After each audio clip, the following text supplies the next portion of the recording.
বাবার লাশ ঘরে রেখে পালিয়ে গেছো, সন্তানের লাশ ঘরে রেখে পালিয়ে গেছো। এমনও লাশের দাফন করেছি, 166 জন লাশের দাফন কার্যে সহযোগিতা করেছি চাঁদপুর আমাদের ইসলামী আন্দোলনের টিম। এমনও লাশের দাফন করছি যেই লাশের মা বাবা সন্তান কেউ নাই, ঘরের চৌকাঠে লাশ ফালাইয়া দিয়ে চলে গেছে। এমনও লাশের দাফন করছি যে লাশের সন্তান ফোন করে বলছে বাবার লাশ অমুক ঘরে পড়ে আছে, এসে ব্যবস্থা করে দিয়ে যান। কোথায় ছিলি তখন? ছাত্রলীগ, যুবলীগ, বাংলাদেশে আর একজন আছেন যারা যিনি এই কষ্টগুলা করছেন, বিবারিয়ার সন্তান, সম্ভবত এই যে কি ফাউন্ডেশন ওনার, তাকওয়া ফাউন্ডেশন, তাকওয়া ফাউন্ডেশনের কিছু পিকচার দেখেছি। আবার এমন পিকচার নিজে তুলেছি, পুকুর পাড়ে লাশ পড়ে আছে, বাগানে লাশ পড়ে আছে, এই লাশের বাবা আছে, লাশের মা আছে, লাশের ভাই আছে। এই লাশ যেই রাজনীতি করতো সেই রাজনীতির লিডার আছে, সেই রাজনীতির বড় বড় নেতারা আছে। আজকে সেই লাশের পাশে কেউ নাই। কে দাফন করেছে? কে কবর দিয়েছে? কে গোসল দিয়েছে?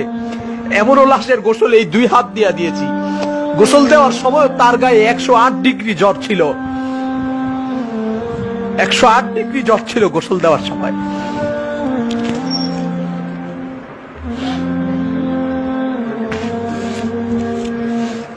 কলিজা ফেটে যায় দুঃখে।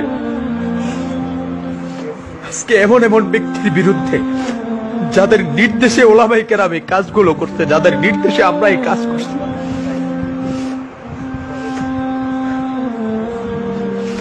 তোমাদের নেতারা আজকে যারা ভাস্কর্যের পক্ষে কথা বলতে গিয়া আল্লামা ফয়জুল করিম আর মামুনুল হক আর বাবুনগরীকে গালি দাও, গ্লাস করা চতুর্মুখী গ্লাস করা রুমের মধ্যে এসি রুমে বসে কোন কথা বলার প্রয়োজন হইলে কম্পিউটারের মাধ্যমে, মোবাইলের মাধ্যমে ভিডিওতে কথা বলছে, সামনে আসে নাই।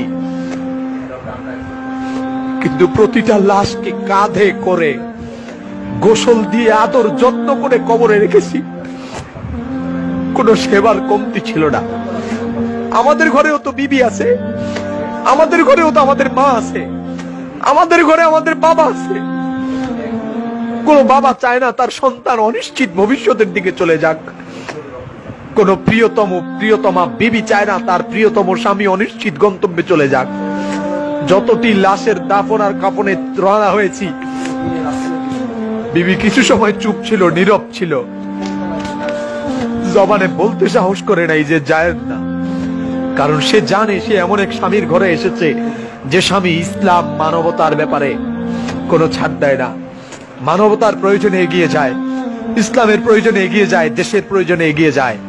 আরে আমাদের বিবিদের তো আমাদের উপর মহব্বত আছে, আমাদের সন্তানও তো আছে, সন্তানের উপরে তো আমাদের মহব্বত আছে।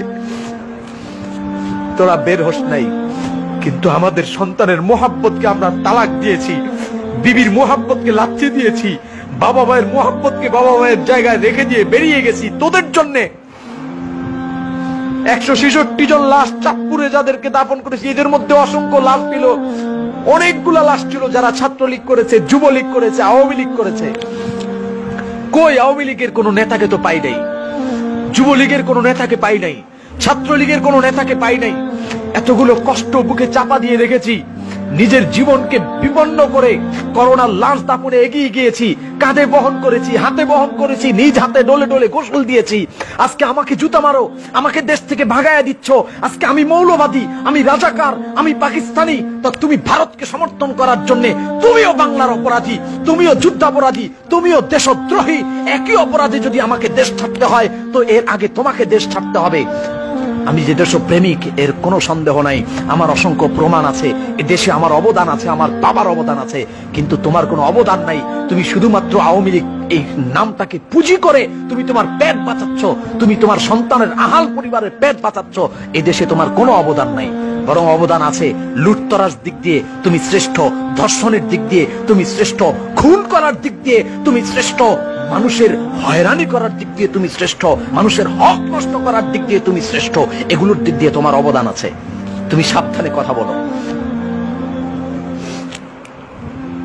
আজকে বাবুনগরীর বিরুদ্ধে যারা কথা বলে তাদের জন্ম বৈধ, এই কথা আমি বিশ্বাস করি না। মুফতি ফয়জুল করিমের বিরুদ্ধে যারা কথা বলে তাদের জন্ম ঠিক আছে, এটা আমি বিশ্বাস করি না। আল্লামা মামুনুল হকের ব্যাপারে যারা অসঙ্গতি কুরুচিপূর্ণ কথা বলে তাদের জন্ম ঠিক আছে, আমি বিশ্বাস করি না।